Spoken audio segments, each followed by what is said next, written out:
مینوالو او لیدونکو ډېره زیاته مننه چې تر اوسه خپل ټي وي ټولو خپرونو ته ډېره زیاته مینه ورکړې ده. زه خاد صافی یم او له دې وروسته خپلې برنامې او پروګرامونه غواړي چې پښتو ته هم وغځوي، نو له دې وروسته تاسې هم کولی شئ چې د چینل له لارې تاسې د پښتو خپرونې هم واورئ. نو زه خاد صافی د دغه خپرونې کوربه یم او راغلي یو د ننګرهار پوهنتون ته. دلته به د بېلابېلو محصلینو سره غږیږو، د استادانو سره غږیږو، د زده کړې بهیر یې پوښتو او د دوی ژوند پوښتو چې شپې ورځې څنګه تېرېږي. نو ننګرهار پوهنتون او پوهنتون د ساینس ښوونځي یو تن محصل را سره ولاړ دی. راځئ د دې نه د دغه د زده کړو بهیر او د حال احوال پوښتنه کوو. سلام علیکم. نوم دی؟ نوم یې اسدالله دی، غزني ولایت او د ننګرهار په پوهنتون کې ساینس ښوونځی فزیک ساینس. ډېره ښه ده.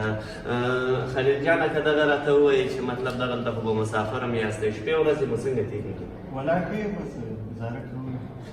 د زده کړو بهیر هم څنګه پر مخ روان دی؟ ښه دی انشاءالله. ننګرهار پوهنتون خو دویم پوهنتون ده او د زده کړو بهیر هم ښه ده، استادان هم ښه دي او زموږ خپله درسونه هم ښه دي، مخ روان دي ورسره.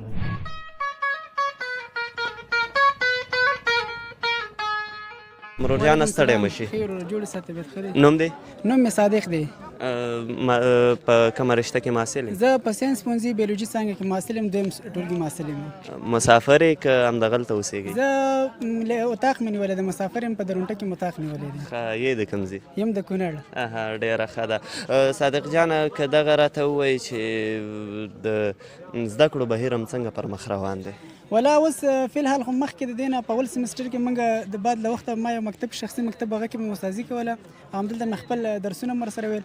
اوس لږ مشکلات هم ډېر شوي دي او وخت د کمښت د وجې نه دا خپل صرف د پوهنتون درسونه په مخ وړو، نور څه خاص کار مروجي ورسره نه کوو. او که دغه راته ووایي د خپلې تفریح لپاره نور کوم کارونه د بعد له وخته د پوهنتون د درسونو نه وروسته څه کوئ؟ زه خو خپل تقسیم اوقات مې جوړ کړی دی. سهار وختي چې راپاڅېږم لمانځه نه وروسته لږ څه تلاوت وکړم، هغې نه پس یو پیاله چای وڅښو، بیا راځو د سهار وختي کې یو زه کلاس لرم، هغې نه وروسته بیا زموږ د پوهنتون درسونه شروع کېږي. د پوهنتون درسونه چې زه لاړ شم بیا د خپل غرمې ډوډۍ موډۍ پروګرام، هغې نه وروسته د لمونځ پروګرام نیسو، بیا غرمه ټیم کې زه یو نیم ساعت یو ساعت ویده کېږم، هغې نه پس بیا راپاڅېږم که وخت خو درس ته ځم او که ناوخته راپاڅېږم خو بیا لمونځ وکړم. د مازدیګر ټیم زما د تفریح وخت وي، همدغه ځای کې زه یا ملګرو سره پارک مارک ته لاړ شو یا هماغلته لوبه موبه وکړو، هغې نه وروسته بیا ماښام نه تر ماخوستنه پورې ناوخته پورې چې هر څومره زمونږ ابیلیټي وي هماغومره زه درس وایم.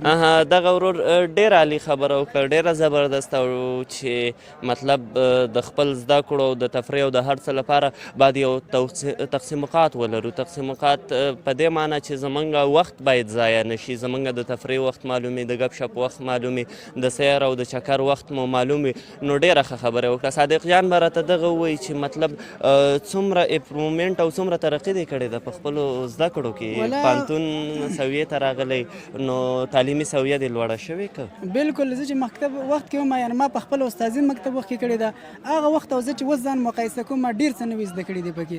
او بس بالخصوص زه چې په اول سمسټر کې وم زه دویم نمره راغلم، هغې باوجود ما نور هم خپل درسونو ته ادامه ورکړه، نور هم کوشش وکړو په شکر الحمدلله په دې دویم سمسټر کې زه اول نمره راغلم او نور هم زه غواړم چې ترقي وکړم. همدغه زموږ لار ده، دغلته موږ راغلي دغه هدف لپاره راغلي چې یو څه شی زده کړو بیرته افغانستان خدمت ورباندې. څرنګه چې ګورئ د ساینس ښوونځي د انګلیسي استاد اغلی پروفیسر سلیمان ستانکزی را سره ولاړ دی، ځوان استاد دی، د استعداد خاوند دی. له ده سره غږیږو او یو څو پوښتنې ترې کوو.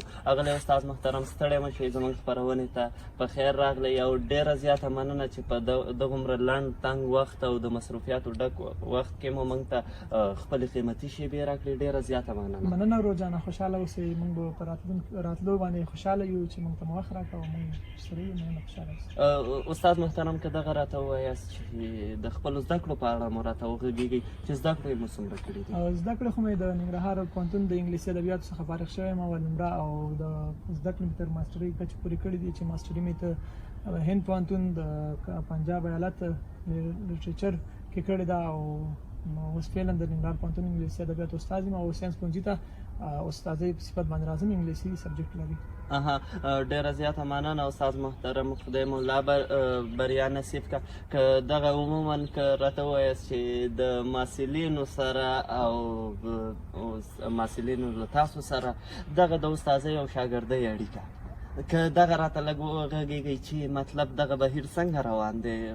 شاګردي او محصلي سره په صرف تر صنفه پورې وي، ځکه چې صنف کې استاد باید خپل استاد په حیثیت او په صفت باندې ولاړ وي او شاګرد سره هماغه د صنف کې شاګرد وي. نو بعد د صنف باید د استاد او شاګرد د ملګري په صفت وي، ځکه چې دا د محصلي او دا ټیم موږ تېر کړی ډېر سخت ټیم دی او باید شاګردان استادان چې که نه زما خپله دا تهدیدول نه خوښېږي، نه شاګردان تهدیدوم.